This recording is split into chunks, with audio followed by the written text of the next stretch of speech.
Drama की starting में हम देखते हैं हमारी फीमेल लीड विवे को। उसका और उसके हस्बैंड का अभी रिपोर्टर्स इंटरव्यू ले रहे होते और उनसे उनकी सक्सेस स्टोरी के बारे में पूछ रहे होते कि आखिर वो लोग इतनी जल्दी इतने ज्यादा अमीर कैसे हो गए और शहर के रिचेस्ट मैन बन गए। विवे हमें बताती है कि 15 साल पहले उसकी स्टेप सिस्टर जिया ने बहुत ही चालाकी से उस लड़के से शादी कर ली होती है जिसके साथ विवे की एंगेजमेंट बचपन से तय थी। और फिर विवे की स्टेप मॉम उसकी शादी एक गरीब फैमिली में करवा देती है। फिर विवे की स्टेप सिस्टर जिया का जो हस्बैंड हान होता है उसके एक्सीडेंट में पैर चले जाते हैं और वो डिसेबल हो जाता है। जिया ये बर्दाश्त नहीं कर पाती है और अपने हस्बैंड हान को छोड़कर चली जाती है। और दूसरी ओर विवे अपने हस्बैंड जैंग के साथ मिलकर बिजनेस करती है और अब वो बहुत ज्यादा अमीर हो जाती है। लेकिन उसकी स्टेप सिस्टर जिया बहुत ही गरीब भिखारी हो चुकी होती है और रोड पर भीख मांग रही होती है। फिर जैसे विवे यहाँ बाहर आती है, रिपोर्टर उससे सवाल करे जा रहे होते हैं। तभी जिया विवे को देख लेती है और वो उसे पकड़ के यहाँ रोड पे ले आती है उसे मारने के लिए। आखिर वो इतनी ज्यादा लकी कैसे हो सकती है। और फिर एक कार आकर दोनों को हिट कर देती है और वेवे और जिया दोनों यहीं पर ही मर जाते हैं। तो टाइम यहाँ पे रिवर्स हो जाता है और वेवे 15 साल पहले के टाइम पर पहुंच जाती है और उसे पता लग जाता है कि उसका रीबर्थ हो गया है। और ये वो टाइम है जब उसकी और उसकी स्टेप सिस्टर जिया की अभी शादी नहीं हुई है। तभी वेवे यहाँ सभी लोगों को अपनी स्टेप सिस्टर जिया के बारे में बातें करते हुए सुनती है, जो कि कह रहे होते हैं कि जिया किसी जैंग नाम की लड़की के साथ यहाँ रोमांस करने में लगी हुई है। वेवे सुनकर सोचती है कि जिया तो जैंग से शादी नहीं करना चाहती थी और उससे तो वो मेरी शादी करवा रही थी, तो आखिर ऐसा क्या हो गया जब वो उसके साथ है। तभी जिया की फ्रेंड आकर उसे कहने लगती है कि आखिर तुम्हारी सिस्टर अब तुम्हारे होने वाले हस्बैंड जैंग के साथ ये सब कैसे कर सकती है। उसने पहले तुमसे फाइट करके तुम्हारे फियांसी हान के साथ शादी करने का सोच ली थी ना, तो अब वो जैंग के पीछे क्यों पड़ गई है। मुझे तो बहुत ही गुस्सा आ रहा है। फिर सभी लोग बातें करने लगते हैं कि चलो देखने चलते हैं कि वो लोग कर क्या रहे हैं। इतने में पुलिस ऑफिसर जिया और जैंग दोनों को ही पकड़ के ला रहे होते हैं। तो जिया सभी से कहने लगती है कि इसमें गलत क्या है, हम बस आजादी से प्यार कर रहे हैं और कुछ भी नहीं। और फिर वो जैंग को भी कुछ बोलने के लिए बोलती है, तो वो भी डर के मारे सभी से कह देता है कि प्लीज हम दोनों को कोई सजा मत देना, हम लोग शादी कर लेंगे। और फिर जिया बेबी से कहती है कि मैं और जैंग एक दूसरे से बहुत प्यार करते हैं, तो सिस्टर तुम हम लोग को ब्लेम तो नहीं करोगी ना। जैन से अब मैं शादी कर लेती हूँ और वो यूजलेस हान से तुम शादी कर लेना। वेवे जिया के बिहेवियर से काफी शॉक होती है और सोचती है कि पिछली लाइफ में तो वो जैन की तरफ देखती तक नहीं थी और सिर्फ हान से शादी करने के लिए पीछे पड़ी थी। तो अब आखिर इसे क्या हो गया, कहीं ऐसा तो नहीं कि मेरी तरह इसका भी रीबर्थ हो गया है। तो वे भी मान जाती है कि ठीक है मैं तुम्हारी विश पूरी करती हूँ, तुम इसी से शादी कर लो और हान से मैं शादी कर लूंगी। बस मैं उम्मीद करती हूँ कि तुम्हें इस बात का बाद में रिग्रेट ना हो। ऐसा बोल करके विवे जाने लगती है तो जिया उसे चिल्लाते हुए कहती है कि रिग्रेट मुझे नहीं तुम्हें होगा और इस लाइफ में रिचेस्ट वुमेन मैं बनूंगी। फिर हम देखते हैं विवे की फ्रेंड यहाँ पर बहुत ही गुस्सा हो रही होती है और कहती है कि मैं बार बार उस जिया को तुम्हें ऐसे बुली करने नहीं दूंगी। आखिर ऐसे कैसे वो अपनी मर्जी से फिर से तुम्हारे होने वाले हस्बैंड को तुमसे छीन सकती है। मैं भी चाहती हूँ अपनी फैमिली की तरफ से तुम्हारी फैमिली से इस बात के लिए लड़ती हूँ। तो वे भी अपनी फ्रेंड को समझाती है कि तुम इस बात की फिक्र मत करो, मैं तो हान से शादी करने के लिए बहुत ही खुश हूँ, मैं तो हान से शादी करने के लिए बहुत ही खुश हूँ। वो सिटी से है और वो साथ ही साथ बहुत ही गुड लुकिंग भी है, तो मैं इतनी बड़ी अंधी थोड़ी ना हूँ तो जो इतनी अच्छी लड़की को ठुकराऊंगी। उल्टा हान से शादी करने के बाद तो मैं 2 कटोरा और राइस खाऊंगी और खुशी से लाइफ जीने वाली हूँ। और फिर जिया ये सब बातें करके अपनी फ्रेंड के साथ यहाँ से चली जाती है और हम देखते हैं यहाँ पर हान को, जो कि हमारे इस ड्रामे का मेन लीड है। उसका फ्रेंड विवे की तारीफ करने लगता है कि वो लड़की तो बहुत ही इंटरेस्टिंग है। तो हान भी स्माइल करते हुए कहता है कि हाँ मुझे भी वो बहुत इंटरेस्टिंग लगी। फिर हान का फ्रेंड उसे पूछता है कि वैसे लू फैमिली ने तो तुझे कहा था ना कि वो लोग अपनी बेटी जिया की शादी तुझसे करवाना चाहते, लेकिन अब जिया तो किसी और मैन के साथ है, तो अब तो क्या करने वाला है। हान अपने फ्रेंड को इस बारे में बताता है कि मेरी बचपन से ही वेवे के साथ एंगेजमेंट तय थी और मैंने तो कभी भी जिया से शादी करने के लिए हाँ नहीं बोला था। फिर हम यहाँ घर पे देखते हैं जिया की मॉम से चिल्ला रही होती है कि क्या तुम्हारा दिमाग खराब हो गया जो तुम हान जितने अमीर लड़के को छोड़कर जैंग जैसे गरीब लड़के से शादी करने की बात कर रही हो। तो जिया अपनी मॉम को समझाने लगती है कि बार बार आप हान हान मत किया करो, वो इतना भी अच्छा नहीं है। हाँ वो शहर से पढ़ के आया तो क्या हो गया, सोचो अगर कभी उसकी फैमिली कोई इलीगल काम में फंसती है तो मैं भी उनके साथ घेरी जाऊंगी। तो इसकी मॉम कहने लगती है कि सच में तुम मुझे बहुत गुस्सा दिला रही हो। तो फिर जिया अपनी मॉम को समझाने लगती है कि मॉम आपको नहीं पता है, जैंग ना फ्यूचर में बहुत ज्यादा अमीर होने वाला है और वो रिचेस्ट मैन बन जाएगा। क्या पता उसके घर के नीचे से खजाना मिल जाएगा और फिर देखना वो अचानक से बहुत ही अमीर हो जाएगा।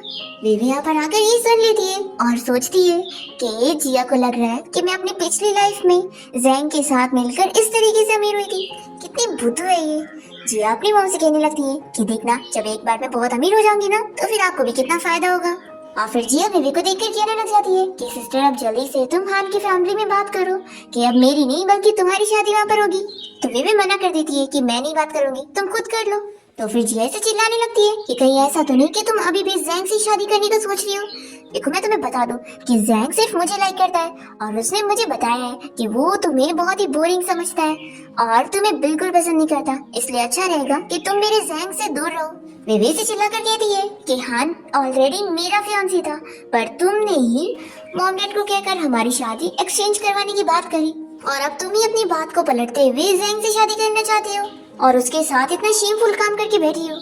तुम्हें तो शर्म नहीं आती है, लेकिन मुझे आती है। मैं नहीं जाऊंगी सामने से बात करने। तो फिर जिया गुस्सा होने लग जाती है और अपने डैड को रोते हुए कंप्लेन करने लगती है कि डैड देख लो, सिस्टर मान नहीं रही है और ये मुझसे जैंग को छीनना चाहती है, जबकि मैं जैंग से प्यार करती हूँ। फिर डैड कुछ कह नहीं रहे होते तो जिया की मॉम कहने लग जाती है कि अपनी बेटी को कुछ जवाब भी दो। अगर जिया रोएगी ना तो फिर हमारा बेटा भी रोने लगेगा। और फिर वो जिया के भाई का गाल नोचती है तो वो भी रोते हुए कहने लगता है कि डैडी, मेरी सिस्टर को ब्लेम मत करो। और फिर डैड विवे को चिल्लाने लगते हैं कि अपनी सिस्टर को बुली मत करो, अगर ये हान से शादी नहीं करना चाहती है तो तुम ही कर लो ना।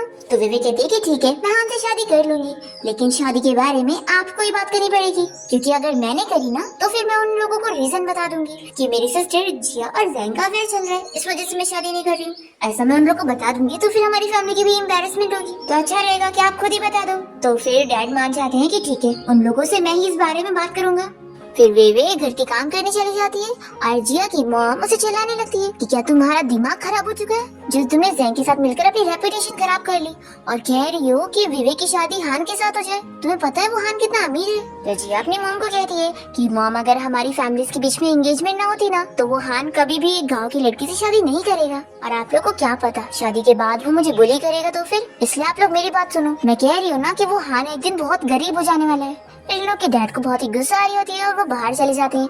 इतने में दो लेडीज यहाँ पर आई होती है और वो इन्हें बताने लगती है कि वो हान की फैमिली की तरफ से शादी के बारे में बात करने आई है और पीछे पीछे ब्राइड प्राइस भी आ रहा है जिसमें बहुत सारी महंगी महंगी चीजें हैं। और ये लेडीज इन लोगों को कहने लगती है कि आप लोग फैमिली कितनी किस्मत वाले, जो आप लोगों की शादी इतनी अमीर फैमिली में होने जा रही है। और ये लोग पूछ लगते हैं कि वैसे आप लोग की वो लड़की कहाँ है जिसके साथ हान की शादी होगी। तो जल्दी से जिया की मॉम कहने लग जाती है कि यही हमारी बेटी है।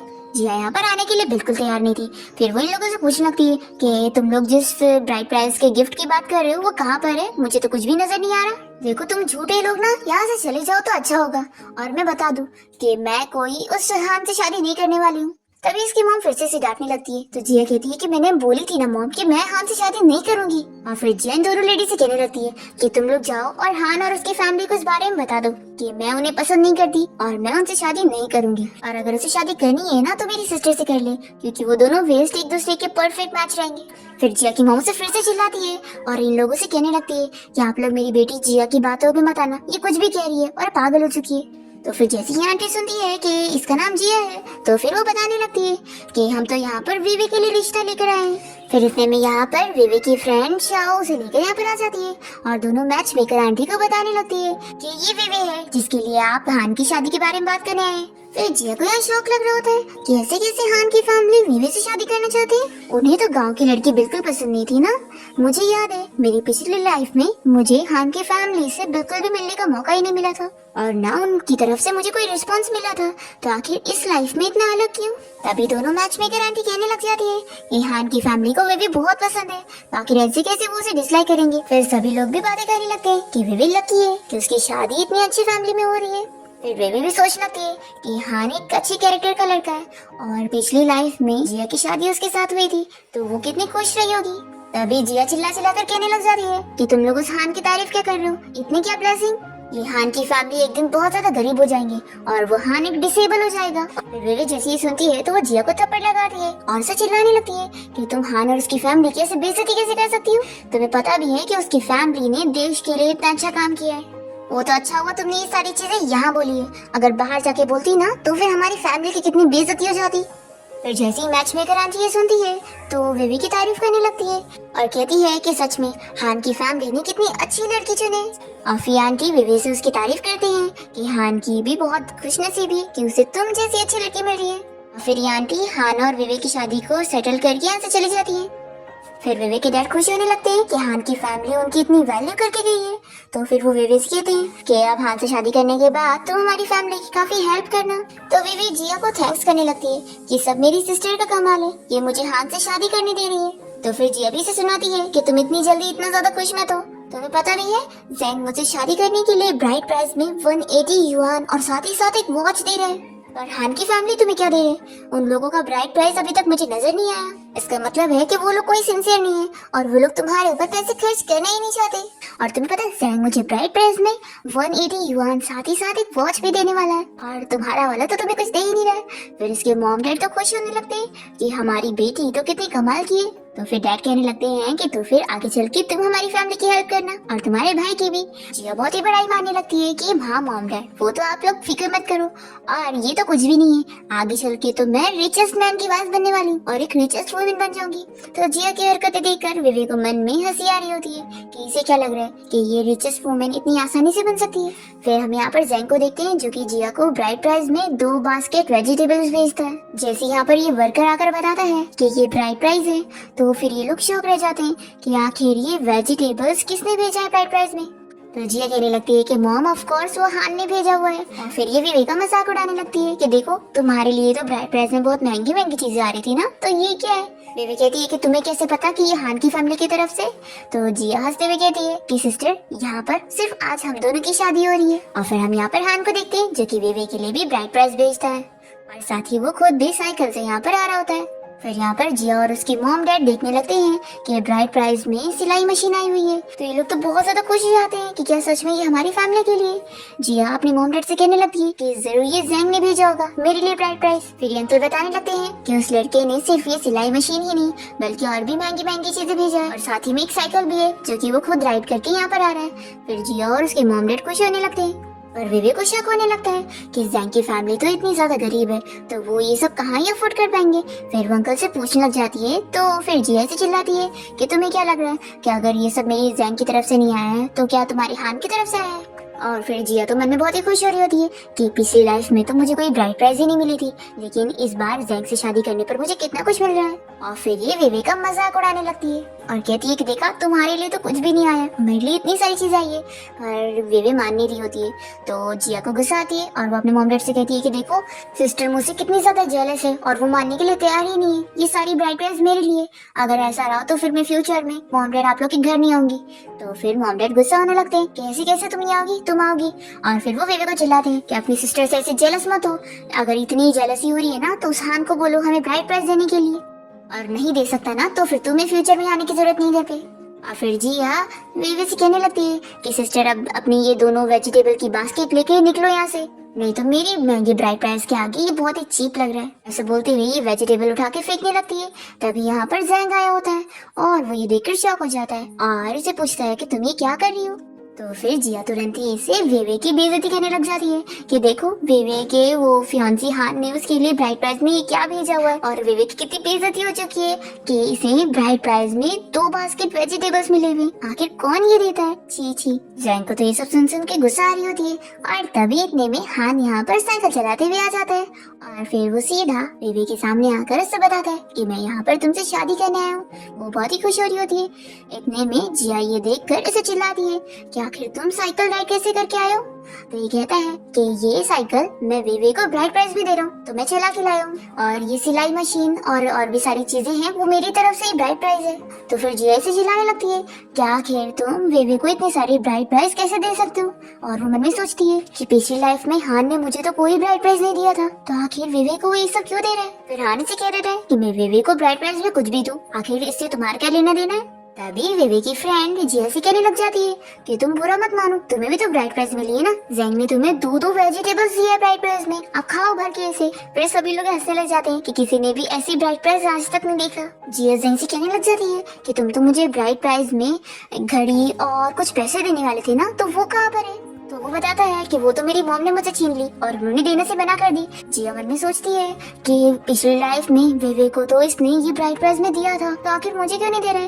तभी जिया की मॉम भी जैंग को चिल्लाने लगती है कि तुमने मेरी बेटी से ब्राइड प्राइज देने का वादा किया, वो क्यों नहीं दे रहे हो। तो फिर जैंग जिया से कहने लग जाता है कि तुमने तो मुझे बोली थी ना कि तुम्हें पैसे नहीं चाहिए, बल्कि तुम्हें तो मुझसे मतलब है, और मैं गरीब भी हूँ तो भी तुम मुझे एक्सेप्ट करने के लिए तैयार हो, तो अब ये सब क्या है। तो जिया मन में सोचती है कि हाँ अभी मैं चला लेती हूँ, आगे चल के तो ये अमीर होने वाला है ना, तो फिर मैं एक दिन रिच वुमेन बन जाऊंगी, तो अभी सहना ही पड़ेगा। फिर ये कहती है कि हाँ मुझे तुम्हारी गरीबी से कोई फर्क नहीं पड़ता है, देखना तुम एक दिन बहुत ही अमीर होने वाले हो, और अभी हमारी लाइफ कड़वी होगी तो क्या हुआ, आगे चल के बहुत ही स्वीट होने वाली है। और ये विवेक की लाइफ अभी स्वीट है तो क्या हुआ, आगे चल के इसकी लाइफ भी कड़वी हो जाएगी। तभी जिया की मॉम उसे चिल्लाने लगती है कि मेरी बेटी पूरी पागल कैसे हो गई है, आखिर इस लड़के ने तुझे ऐसा क्या पिला दिया जो तू इससे शादी करने के लिए पागल हो रही है। फिर यहाँ पर हान इन लोगों को बताने लगता है कि मैं और विवे जा रहे हैं अपना मैरिज सर्टिफिकेट लेने के लिए।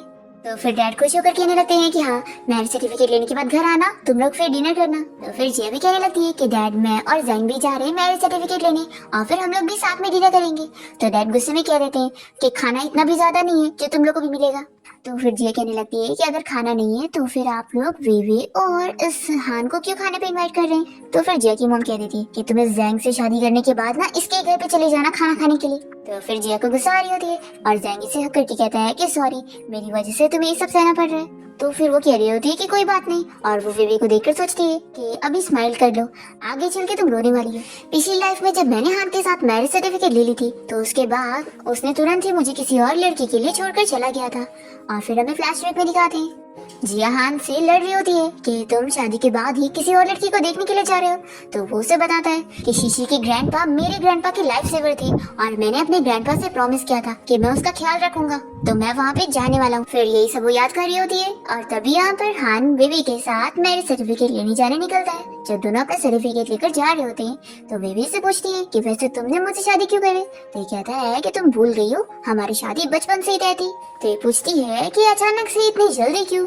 तो फिर ये बताता है कि तुम ही तो कह रही थी ना कि तुम मेरे साथ 2 कटोरा राइस खाने में खुश हो, तो मेरे पास मेरे घर में किसी की जरूरत थी जो 2 कटोरा राइस खा सके। तो ये सुनकर बेबी स्माइल करने लगती है और वो याद करती है कि जिस दिन वो अपनी फ्रेंड को ये कह रही थी तो यानी वो उस दिन उसकी बातें सुन रहा था।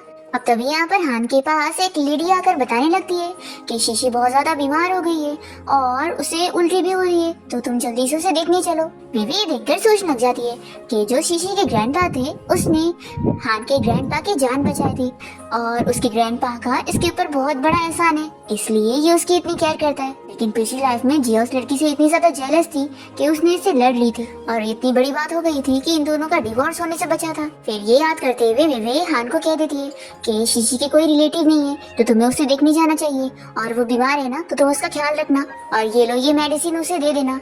और फिर उसे जाने के लिए बोल रही होती है तो हान से बताता है कि शीशी के ग्रैंडपा मेरे लाइफ सेवर थे इसलिए मैं उसकी हेल्प करने जा रहा हूँ और तुम फिक्र मत करो मैं जल्दी घर आ जाऊंगा। फिर कहती है कि हाँ तुम जल्दी जाओ। फिर इसके बाद वो चला जाता है। फिर दूसरी तरफ हम जिया को देखते हैं जो कि जैंग के साथ अपने ही घर पर होती है। तभी इतने में जिया को अपने मॉम की आवाज आ रही होती है जो कि इस बात पर बहुत ही गुस्सा हो रही थी कि जैंग ने उन लोगों को कोई ब्राइड प्राइज नहीं दिया। फिर ये गुस्सा करने जा रही होती है तो जैंग से चुप कर आता है और कहता है कि वाइफ तुम फिक्र मत करो, मैं फ्यूचर में बहुत सारे पैसे कमाऊंगा ना तो वो तुम्हें ब्राइड प्राइज में दे दूंगा। तो कहती है कि हाँ मुझे तुम पर यकीन है। और फिर जिया यहाँ जैंग की क्लोज होने को करती है तो वो उसे रोक देता है और कहता है कि आज मेरी तबीयत ठीक नहीं है ना तो आज हम रेस्ट करते हैं। तो फिर वो उसे हक करके सोने के लिए खुश होती है और मन में सोचती है कि वो वेवे तो वहाँ पर रूम में अकेली पड़ी होगी और हाथ तो उसे छोड़कर चला गया होगा और बेचारी आज की वेडिंग नाइट अकेले गुजारेगी। फिर दूसरी तरफ हम वेवे को देखते हैं जो कि यहाँ अपने रूम में होती है और सोच रही होती है कि 10 बज गए लेकिन अभी तक हान आया नहीं है। फिर सोचती है कि जाने दो मैं सो जाती हूँ, पर तभी इतने में हान घर आ जाता है। फिर ये तुरंत ही उससे शीशी की कंडीशन के बारे में पूछने लगती है कि वो अब ठीक है कि नहीं। तो ये बताता है कि हाँ वो बहुत ही ठीक है और तुमने जो मेडिसिन दी थी उससे वो काफी बेटर फील कर रही थी। तो फिर कहती है कि अच्छी बात है, अब मैं कल उसके लिए सूप बना कर दे दूंगी और वो भी तुम उसे दे देना। तो बेबी की बातें सुनकर हान तो बहुत ही खुश हो जाता है और सोचता है कि वो कितनी ज्यादा अच्छी है।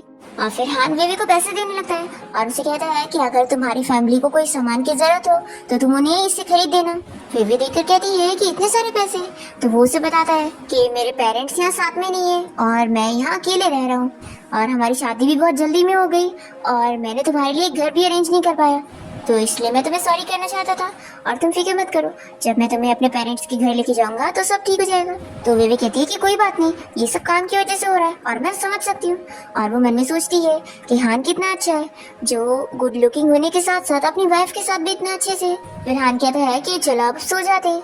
फिर उसके बाद वो दरवाजा बंद करता है और कैंडल भी बुझा देता है और फिर दोनों ही अपनी वेडिंग नाइट स्पेंड करते हैं। फिर नेक्स्ट मॉर्निंग जब बेबी की नींद खुलती है तो वो सोचती है कि हान क्या इतनी जल्दी काम पर चला गया। फिर वो जैसी बाहर आती है तो उसे देखकर जिया कहने लगती है कि सिस्टर, कल रात तो मैं अपने हस्बैंड के साथ थी, लेकिन तुम कितनी बेचारी हो ना, तुमने कल पूरी रात अकेले रूम में काटी होंगी। तो वेवी कहती है कि तुम्हें किसने बोला कि मैं अकेले थी। तो जिया कहती है कि तुम्हें झूठ बोलने की जरूरत नहीं है सिस्टर, सब कोई जानता है कि हान तो कल शीशी से मिलने गया था और तुम अपने शादी वाले दिन ही रूम में अकेली पड़ी हुई थी। अब तभी इतने में डैड आकर जिया को चिल्लाने लगते हैं और उससे और जैंग से पूछने लग जाते हैं कि तुम लोग कुछ गिफ्ट लेकर भी आए हो या नहीं, या खाली हाथ आ गए। तो फिर ये लोग तुरंत ही टी लीव्स देने लगते हैं, जिसे लेकर डैड खुश तो नहीं होते। तो फिर जिया कहने लगती है कि डैड आपको तो खुश होना चाहिए कि कम से कम मेरा हस्बैंड तो आपको घर पे मिलने आया है, लेकिन इस बेबी का देख लो, इसका हस्बैंड तो इसे छोड़कर कल रात किसी और वुमेन के पास था। तो डैडी सुनकर बेबी से पूछने लगते हैं कि क्या कल रात हान घर पे नहीं आया। फिर स्टेप मॉम भी यहाँ पर बेबी का मजाक उड़ा रही होती है और अपनी बेटी जिया के लिए खुश हो रही होती है और बेबी यहाँ बताने को करती है तो भी जिया उसकी बात पर बिलीव भी नहीं कर रही होती है। इतने में हान यहाँ पर पानी की बाल्टी लेकर आया होता है और वो कहने लगता है कि किसने कहा कि मैं कल रात घर नहीं आया।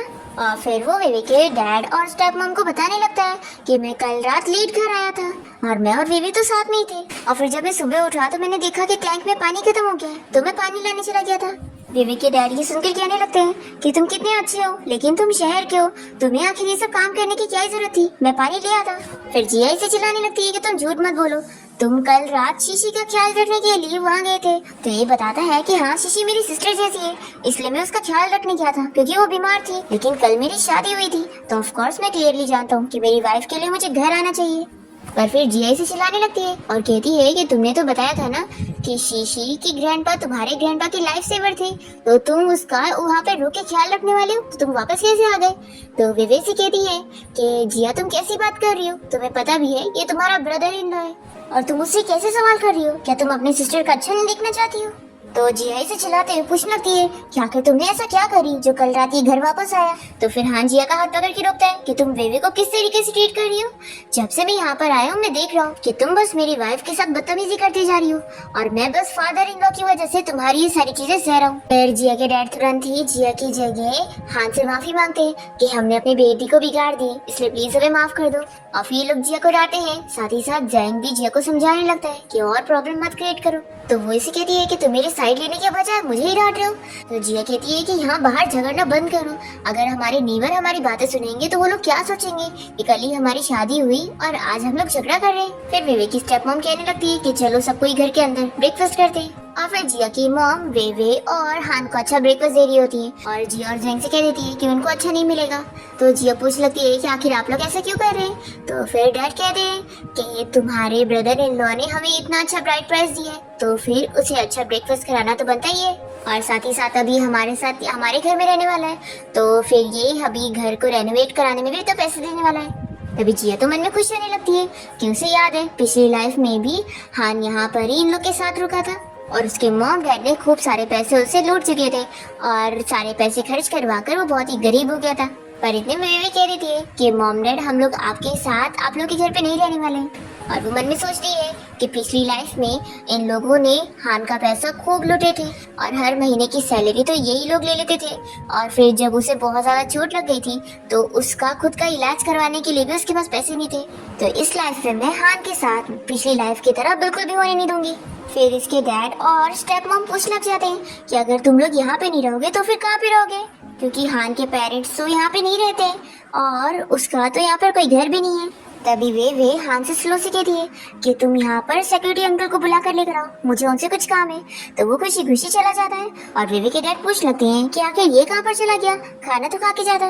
फिर वेवे के डैड कहने लगते हैं कि घर के रिपेयरिंग के बारे में हान ने कुछ जवाब नहीं दिया और तुम उससे पहले ही उसे कहीं और शिफ्ट करवाना चाह रही हो, आखिर तुम क्या सोच रही हो। तो जिया कहती है कि डैड ये हमारी सिस्टर हमारे घर पे पैसे खर्च करवाने ही नहीं चाहती अपने हस्बैंड के। पर फिर वे फिर से कह देती है कि मैं और हान यहाँ से शिफ्ट होकर रहेंगे। तो जिया इसे स्लो से कहती है कि अब हान हम लोग की पैसों की मशीन है, तो तुम भूल जाओ कि उसे यहाँ से जाने को मिलेगा, तुम कहीं और शिफ्ट नहीं हो सकती। और फिर डैड भी वेवे से कहने लग जाते हैं कि आज रात में हान से घर को रिपेयरिंग करवाने के बारे में बात करके रहूंगा और तुम लोग कहीं नहीं जाओगी। तभी इतने में वेवे देखती है कि हान यहाँ पर सेक्रेटरी अंकल को लेकर पहुंच रहा है, तो ये तुरंत ही अपने डैड को कहने लग जाती है कि हम लोग पैसे नहीं देने वाले हैं और आप चाहे जो कर लो। तो उसके डैड उसे थप्पड़ लगा देते हैं और तभी हान आकर ये देख लेता है और वेवे के डैड को कहने लगता है कि आखिर आप मेरी वाइफ को कैसे मार रहे हैं। डैड कहते हैं कि तुम तो यहाँ से चले गए थे ना। तो ये कहते हैं कि अगर मैं वापस नहीं आता तो मुझे तो पता ही नहीं लगता कि आप मेरी वाइफ को मार रहे थे। तभी यहाँ पर सेक्रेटरी अंकल को भी देखकर वेवे के डैड पूछने लगते हैं कि मिस्टर लियो आप यहाँ पर क्या कर रहे हैं। तो फिर वो बताते हैं कि मुझे यहाँ पर वेवे ने बुलाई है कि उसे घर की प्रॉब्लम सॉल्व करवानी है। फिर वेवे अपनी प्रॉब्लम के बारे में बताने लगती है कि मैं यहाँ से अपने हस्बैंड को लेकर शिफ्ट होना चाहती हूँ, पर डैड चाहते हैं कि मैं घर को रिपेयरिंग करवाने में पैसे दूं, जबकि मैं जिस रूम में 2 साल से रह रही हूँ वो तो लकड़ी का रूम है और वहाँ पर पूरे बारिश का पानी आता है, इसलिए हम लोग यहाँ पे नहीं रह पाएंगे और अगर उसे रिपेयर भी करवाया जाएगा तो उसमें बहुत पैसा जाने वाला है। तो स्टेप मॉम गुस्सा होने लगती है कि आखिर सेक्रेटरी अंकल को ये सब क्यों बता रही है। फिर सेक्रेटरी अंकल तो ये सब जानने के बाद इन लोग को चिल्लाने लगते हैं कि आखिर ये लोग वेवे को कितने बुरी तरीके से ट्रीट कर रहे हैं और उसे रहने के लिए एक ऐसा रूम दिए हुए। फिर सेक्रेटरी अंकल वेवे को फुल सपोर्ट देने लग जाते हैं कि उसका यहाँ से कहीं और शिफ्ट होना तो बनता ही है, क्योंकि उसके फैमिली उसे अच्छे से ट्रीट नहीं कर रही और अपनी दूसरी डॉटर को अच्छे से ट्रीट कर रही और उसे अच्छा रूम दिए हुए। तब यहाँ पर वेवे के डैड और स्टेप मॉम कहने लगते हैं कि ये हमारी फैमिली का मैटर है, तो आप इसमें मत घुसो।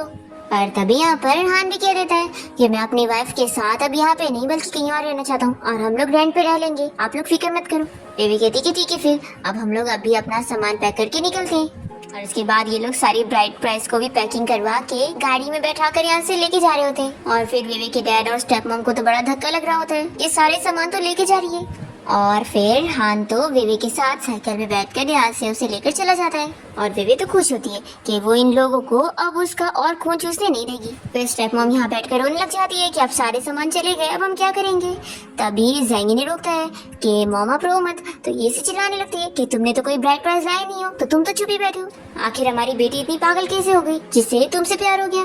तो फिर जिया कहती है कि मॉम आखिर आप लोग ज़ेंग को क्यों चिल्ला रहे हो, सिस्टर और ब्रदर इन लोग के पास दिल नहीं है तो क्या हुआ, देखना जब ज़ेंग एक दिन बहुत ही अमीर हो जाएगा तो हम लोग आपको ये सब ब्राइड प्राइस तो क्या एक पूरा घर ही लेके दे देंगे। तो फिर डैड कहते हैं कि तुम लोग शादी की कैंडी तक तो लाए नहीं और बड़ी बड़ी बातें बड़ी कर रहे हो। और फिर मॉम डैड गुस्से में अंदर चले जाते हैं और जिया से कहने लगती है कि इन लोगों को क्या ही पता कि फ्यूचर में हमें खजाने में बहुत सारा सोना मिलने वाला है, जिसे बेचकर हम बिजनेस करेंगे और शहर के रिचेस्ट मैन बन जाएंगे। ये सुनकर ज़ेंग खुश होने लगता है और पूछता है कि तुम सच कह रही हो। तो कहती है कि देखना मैं जो कह रही हूँ ना वो सच ही होने वाला है। दूसरी तरफ हम देखते हैं कि हान और वेवे अपने फ्रेंड्स के साथ यहाँ पे साथ में डिनर कर रहे होते हैं और वो लोग इन लोगों को हैप्पी वेडिंग विश कर रहे होते हैं। और फिर डिनर के बाद हान वेवे के साथ अपने ग्रैंडपा से कॉल पर बात करने गया होता है और ग्रैंडपा वेवे से भी कॉल पे बात करते हैं और उससे कहते हैं कि सॉरी मेरी डॉटर इन लॉ को मैं एक बहुत बड़ी वेडिंग सेरेमनी नहीं दे पाया, लेकिन फिक्र मत करो, मैं जल्द से जल्द अपना काम अरेंज करके तुम लोग की वेडिंग सेरेमनी के लिए जल्दी आऊंगा। बेबी कहती है कि ग्रैंडपा इसकी जरूरत नहीं है, आप अपने हेल्थ का ध्यान रखो। और फिर ये हान को फोन दे देती है उसे ग्रैंडपा से बात करने के लिए और फिर याद करने लगती है कि पिछली लाइफ में हान के साथ बहुत ही बुरा होता है, उसकी फैमिली के ऊपर इलीगल काम का झूठा इल्जाम लग जाता है, जिसकी वजह से उसकी पूरी फैमिली को सजा मिलती है कि वो लोग जिंदगी भर आइलैंड पे जाके रहेंगे और वो और उसका नीफ्यू दोनों ही झूठे इल्जाम में फंस जाएंगे। फिर कॉल पर बात करने के बाद ये कहता है कि चलो अब हम घर चलते हैं, पर फिर वेवे को ठंडी लग रही होती है तो वो उसे जल्दी से अपना जैकेट से कवर करता है और वेवे सोचने लगती है कि ये मेरे साथ कितना अच्छे से, आखिर मैं इसकी हेल्प कैसे करूं। और फिर उसके बाद वेवे को अच्छा आइडिया आता है और वो हान की हेल्प करने में लग जाती है। पर फिर हम देखते हैं कि जिया इससे काफी ज्यादा जेलस होती है और उसे याद होता है कि पिछली लाइफ में हान की फैमिली कौन से इलीगल काम में फंस गए थे और जिसकी वजह से उसे भी सब में प्रॉब्लम में फंसना पड़ गया था। तो इसलिए अब ये वेवे का सब कुछ खराब करने के लिए खुद ही जाकर हान की फैमिली के बारे में कंप्लेंट करने लगती है। पर वेवे ने पहली तैयारी कर चुकी थी और वो हान और उसकी फैमिली का नाम क्लियर करती है कि उन लोगों ने तो कुछ किया ही नहीं। और फिर ऑफिसर तो यहाँ पर जिया को चिल्लाते हैं कि वो हान और उसकी फैमिली के ऊपर झूठे इल्जाम लगा रही है, तो ऐसे तो फिर उसे पनिशमेंट मिलेगी। तभी यहाँ पर जिया की मोम उसकी साइड लेते हुए उन लोग से उसके लिए माफी मांगती है और जिया को डांटने लग जाती है।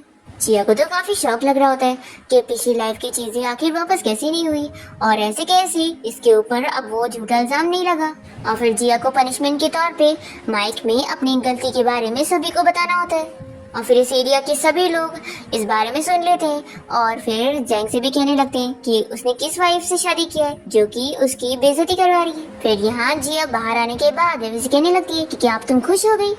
फिर इतने में एक लड़का यहाँ पर आकर हान को बताने लगता है कि शीशी की फिर से तबीयत खराब हो गई है और इस बार तो उसे पैर में किसी सांप ने काट लिया है, तो तुम जल्दी से चलो। तो फिर हान ये सुनते के साथ ही चला जाता है और जिया वेवे से कहती है कि देख लेना तुमने, फिर से वो उस लड़की के लिए तुम्हें छोड़कर चला गया और देख लेना वो दोनों के बीच में कुछ ना कुछ चल रहा होगा और फिर वो तुम्हें एक दिन छोड़ देने वाला है। वेवे से कहती है कि तुम अपना मुंह बंद रखो, तुम्हें क्या ही पता है। पर फिर भी जिया इसे वार्निंग दे रही होती है कि अब उसकी लाइफ तो खराब हो चुकी है। पर तभी इतने में यहाँ पर जैंग आता है और वो जिया को चिल्लाने लगता है कि तुम अपना मुंह बंद कर लो, अब तुमने ऐसी मेरी बहुत बेइज्जती करवा चुकी हो। और फिर वो उसे लेकर घर जाता है। पर वेवे यहाँ मन में सोचती है कि अब उसकी बारी है उस लड़की शीशी से मिलने की। फिर ये भी शीशी से मिलने के लिए पहुँचती है और देखती है कि उसके पैर में सांप काटा होता है और हान से कह रहा होता है कि चलो मैं तुम्हें हॉस्पिटल लेके चलता हूँ। पर फिर वेवे यहाँ पहुंचकर उसे बताती है कि वो कम से कम उसका फर्स्ट एड कर सकती है। फिर ये उसे पट्टी वगैरह लगा देती है और समझा देती है कि अब उसे अपना ख्याल रखना होगा। और फिर शीशी का ट्रीटमेंट करने के बाद वे हान को अपने साथ लेकर चली जाती है। फिर दूसरी तरफ हम यहाँ जिया को देखते हैं जिसको जैंग बहुत ही ज्यादा चिल्ला रहा होता है कि तुमने सभी के सामने मेरी बेइज्जती करा दी हो और अब सारे लोग हमारे बारे में ही बातें कर रहे हैं। और फिर वो इसे मारने लग जाता है। तो जिया याद करती है कि पिछली लाइफ में वो तो वेवे का कितना ख्याल रख रहा था। फिर ये इसे कह देती है कि आखिर तुम मुझे कैसे मार सकते हो, तो ये से और मारने लग जाता है। और फिर जिया को चोट लग जाती है तो यहाँ से भाग जाती है कि मैं अपने मॉम डैड को तुम्हारे बारे में कंप्लेन करूंगी। तो फिर तो जैंग डर जाता है। फिर नेक्स्ट सीन में हम देखते हैं जिया अपनी मॉम के साथ मिलकर वेवे के क्लिनिक गई होती है। पर वे मेडिसिन देने से पहले कह देती है कि पहले पैसे फिर मेडिसिन मिलेगी। तो फिर उसकी मॉम और उसकी सिस्टर से ब्लैकमेल करने लगते हैं कि वो फैमिली से कैसे पैसे ले सकती है, उन लोगों ने भी तो उसे घर में रखा और खिलाया पिलाया। तो फिर वे याद दिलाती है कि आप भूल चुकी हैं कि आप जो मुझे खिलाती पिलाती थी और घर में रखती थी, मैं उसके पैसे दिया करती थी। तो इसलिए अगर आपको मेडिसिन भी चाहिए तो पहले पैसे देने पड़ेंगे, या तो फिर आप लोग मुझे मेरे पैसे वापस करना, तो फिर मैं आपको पैसे के बिना ही मेडिसिन दे दूंगी। तो फिर इन लोग का मुंह बंद हो जाता है। और तभी इतने में शीशी यहाँ वेवे की क्लिनिक आई होती है उसे अपनी पट्टी चेंज करवाने के लिए। तो वेवे उसे मेडिसिन लगा के उसकी पट्टी चेंज कर देती है और दोनों अच्छे से बात कर रहे होते हैं। तो जिया को काफी शौक लगता है और वो कहने लग जाती है कि तुम इस लड़की से इतने अच्छे से बात क्यों कर रही हो, ये तुम्हारे हस्बैंड को तुमसे छीन रही है। तो फिर शीशी से चिल्लाती है कि तुम मेरे बारे में क्या बात कर रही हो और मुझ पे झूठे इल्जाम मत लगाओ। और फिर वो इस जिया को चिल्लाकर यहाँ से चली जाती है। तो फिर जिया वेवे से कहती है कि तुम इतना खुश होने की एक्टिंग मत करो, मैं अच्छी तरीके से जानती हूँ कि हान तुमसे बहुत ही दूर रहता है और उसने आज तक तुम्हें टच भी नहीं किया होगा। फिर वो अपनी पिछली लाइफ की चीजें याद करती है कि जब भी वो हान के क्लोज जाती थी तो वो उसे दूर कर देता था और उसे चालाक लड़की बोलता था। अब यहाँ वेवे सोचती है कि आखिर ये ऐसी बात क्यों कर रही है। वेवे भी समझ जाती है कि लगता है हान ने पिछली लाइफ में कभी उसे टच किया ही नहीं। फिर जिया से कहने लगती है कि लगता है मैंने बिल्कुल सही बोली हूँ। और फिर वो इसका मजाक उड़ा रही होती है तो वेवे इसे थप्पड़ लगा देती है। जिया की स्टेप मॉम वेवे को चिल्लाने लगती है कि तुम ऐसा कैसे कर सकती हो। तो वेवे कहती है कि ये मेरे और मेरे हस्बैंड के बारे में कुछ भी रूमर फैला रही है तो मैं ऐसे सुन के नहीं लूंगी। तो फिर जिया की मॉम जैसे समझाती है कि हाँ तुम्हें अपनी सिस्टर के बारे में ऐसी बकवास नहीं करनी चाहिए। जिया कहती है कि मैं कोई बकवास नहीं कर रही हूँ बल्कि मैंने सच बोल दी हूँ, इसलिए तुम्हें बहुत बुरा लग रहा है। तो फिर वेवे से बताती है कि मैं अपने हस्बैंड के साथ बहुत ही खुशी से रह रही हूँ और मुझे तो लगता है कि तुम्हारे हस्बैंड जैंग ने आज तक तुम्हें कभी टच नहीं किया होगा, इसलिए तुम मुझे ये सब कह रही हो। तो कहीं ऐसा तो नहीं कि वो बीमार है। तो फिर ये भी सोचने लग जाती है कि जैंग में कुछ गड़बड़ी था। फिर वो घर आने के बाद जैंग की क्लोज फिर से होने की कोशिश करती है पर वो इसे दूर कर देता है। तभी उसे पूछने लगती है कि क्या उसके अंदर कुछ कमी है। तो फिर वो बहुत गुस्सा हो जाता है और उसे मारने लगता है। उसकी मॉम भी जैंग का ही साथ दे रही होती है कि ऐसे कैसे ये लड़की उसको ऐसे बोल सकती है। फिर दूसरी तरफ हम देखते हैं वेवे यहाँ रात में सोते हुए अपनी पिछली लाइफ की चीजें के बारे में सपना देख रही होती है, जैसे जैंग उसे दूसरों को बेचकर पैसे कमाया करता था। और फिर ये सपने में उसका नाम भी ले रही होती है। तभी इसे हान उठाता है और कहता है कि आखिर तुम जैंग का क्यों नाम ले रही थी, क्या तुम उसे पसंद करती हो। तो वेवे कहती है कि तुम ये क्या सोच रही हो, मेरे पास इतना हैंडसम हस्बैंड है, उसे छोड़कर मैं दूसरे के बारे में कैसे सोचूंगी। वो तो सपने में वो दोनों मुझे बुली कर रहे थे, इसलिए मैं तभी उसकी वजह से उसका नाम ले रही होंगी। तो हान ये सुनकर खुश जाता है कि ऐसा कुछ भी नहीं है। फिर वेवे से कहती है कि तुम मेरा छोड़ो, अपना बताओ, तुम्हारी शादी तो उस जिया के साथ होने वाली थी ना, तो अब तुम्हारी शादी उसके साथ नहीं हुई तो तुम्हें रिग्रेट हो रहा है। तो ये कहता है कि बिल्कुल नहीं, मैंने तो कभी जिया से शादी करने का सोचा ही नहीं था।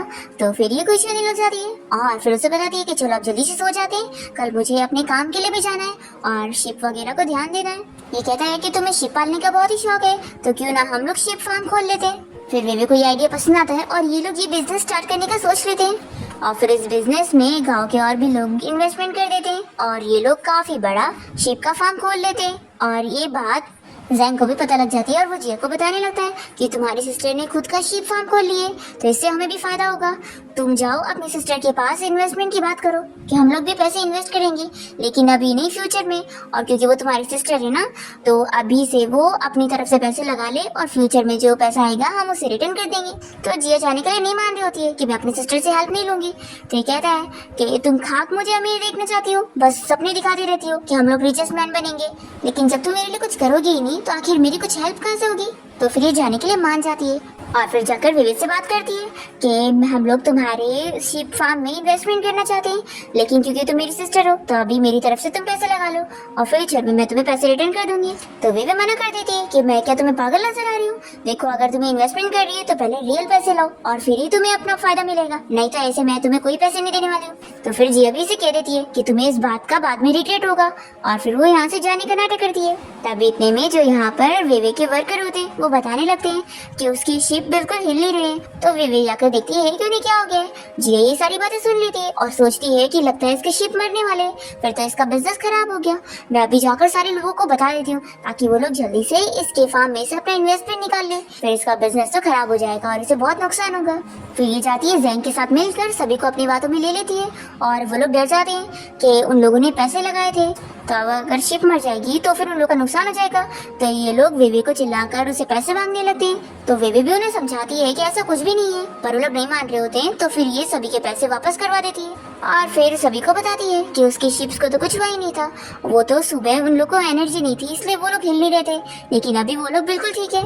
फिर सभी लोग को बहुत ही शौक लगता है और ये लोग जिया को चिल्लाने लगते हैं कि तुमने हमारा कितना नुकसान करवा दी। जिया कहती है कि मेरी क्या गलती, तुम लोगों ने मेरी बात पर बिलीव की तो तुम्हारी इसमें गलती है। और फिर सारे लोग मिलकर जिया और जैंग को चिल्लाने लग जाते हैं कि तुम दोनों हस्बैंड वाइफ की वजह से हमारा नुकसान हुआ है, इसका भरपाई तुम लोग करोगे। तो फिर जैंग इन लोग को पैसे देने के लिए मान जाता है और नोट लिख के दे देता है कि ये पैसे वो फ्यूचर में भर देगा। और फिर जैंग जिया के साथ घर जाने के बाद उसे काफी मारने लगता है कि तुमने मेरा कितना नुकसान करवा दी, काश मेरी शादी तुमसे नहीं बल्कि तुम्हारी सिस्टर के साथ हुई होती, वो कितनी दिमाग वाली है और कितना काम कर लेती है। फिर ये इसके मुंह पे ऐसा मार देता है कि उसके नाक में से और मुंह में से खून आने लगता है। फिर तो ये डर जाता है और अपनी मॉम से कहता है कि ये तो बेहोश हो गई है। फिर यहाँ पर जिया की मॉम डैड जिया को लेकर बेबी के पास पहुँचते हैं और उसे इसका ट्रीटमेंट करने के लिए बोलते हैं, तो ये मना कर देती है और कहती है कि आप लोग को इसे लेकर कोर्ट जाना चाहिए और इससे जैंग का डिवोर्स करवाना चाहिए कि आखिर वो इसे कैसे मार सकता है। तभी जिया उठ जाती है और कहती है कि ऐसे कैसे, मैं बिल्कुल भी उससे डिवोर्स नहीं लेना चाहती हूँ, वो फ्यूचर में अमीर होने वाला है और वे सब मेरा खराब करना चाहती है और ये मुझे अमीर होते हुए नहीं देखना चाहती है, इसलिए ये मेरा डिवोर्स करवाने के पीछे पड़ गई है। ये सब बोलकर जिया यहाँ से चली जाती है और फिर जब वो घर के बाहर पहुँचती है तो उसे पता लगता है कि जैंग और उसकी मॉम तो यहाँ से कहीं और चले गए।